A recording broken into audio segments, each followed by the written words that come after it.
I'm getting bored. Faith in blood.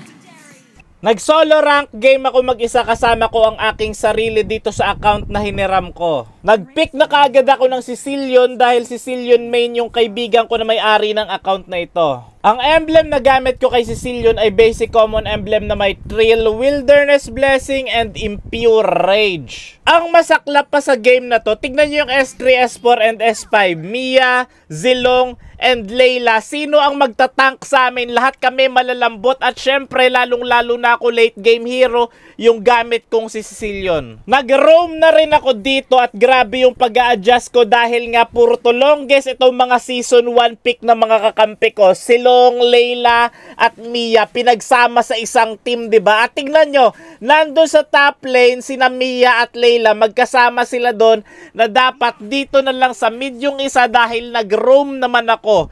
Grabe, diba? Na-stress na ako simula pa lang ng laro. Grabe yung mga adjustments na ginawa ko dito para lang sa kanila. Grabe talaga yung mga random ngayon. Palala kasi talaga ng palala yung matchmaking. Kung sino-sino na lang at pare-pareho ng role, mga hindi marunong mag-adjust yung ikakampi sa'yo. Kaya napakarami na talaga nag-quit ML dahil sa lintik na matchmaking na yan. Kapag agawan sa Turtle o Lord at nakita nyong low HP yung jungler ng kalaban, unahin nyo yon. Para kapag wala na yung jungler ng kalaban, free nyo na makukuha ang Turtle o Lord. Bumili nga pala ako dito first item ng Athena Shield dahil napakalakas ng burst magic type damage ng kalaban at wala kaming tank. Wala kasing poprotekta sa akin dahil lahat kami malalambot at syempre naka-roam din ako kaya inuna ko na lang yung pampakunat. Ilalagay ko na lang dito sa screen yung build ko kay Sicilian sa game na to at take note lang, ang build na to ay para lang sa game na to. Marahil sa mga games na gagawin nyo ay hindi ganito ang sitwasyon at lineup ng kalaban kaya dapat matuto tayo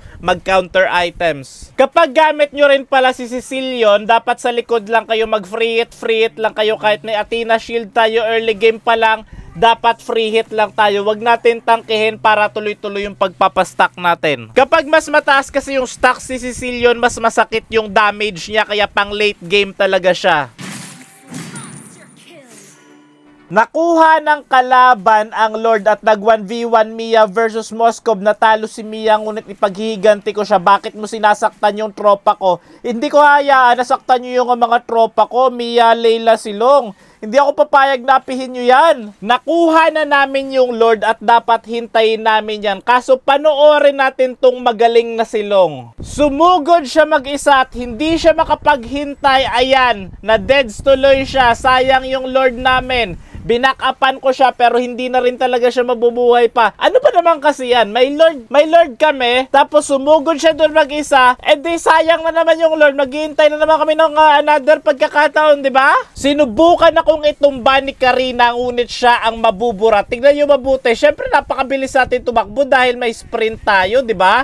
Very good. Nahuli rin ako dito at hindi pa namin matatapos yung laban. Tatagal na naman. Tignan natin yung best friend nating si Silong dito. Tignan nyo. Nag-aabang siya dyan sa bush at syempre nag-ulti yung Farsa, nakatayo lang yan. Pero tignan nyo naman! Yung gatot yung tinarget niya! Napakagaling! Replay natin, dapat slow mo. Nandyan si Silong sa bush na yan. Syempre, uulti yung Farsa, nakatayo lang yan. Tignan nyo naman, yung gatot yung tinarget. Diba? Grabe naman tong Silong namin. At dito, nahuli ako ni Moskov dito, kaya ako ay babagsak at halos maubos kami dito. Isa-isa kaming namamatay.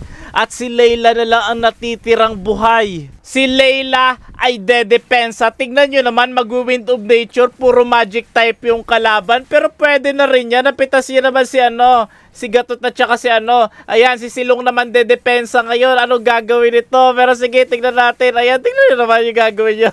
Diba? Bagsak agad siya dun, no? Yan. Diba? So wala na magdedepensa. Lahat kami bagsak. Pero ito mga kaibigan, malapit na ako. 10 seconds, 9 seconds, 8, 7, 6, 5, 4, 3, 2, 1. Nandyan na rin yung mga minions. Sila nag-ulti na ako dito at saka sprint para pagdating ko dito malapit at mabilis ko makiklear mga kaibigan. Pero ang hindi ko napapansin dito kasi gusto ko magdepensa, focus ako sa depensa. Kaso ang hindi ko namalayan dito ay tapos na pala ang laban. Minions na ang tumapos sa laban. Victor, akala ko talaga matatalo kami doon. Grabe naman yung mga pinagdaanan ko doon, no? Siyempre, binuhat ko sila, 'di ba? Ganyan magbuhat ng mga random. Grabe na yung mga pinagdaanan ko doon at mga pag-adjust sa ginawa ko. MVP legendary yan, 'di ba? Very good, very good, very good.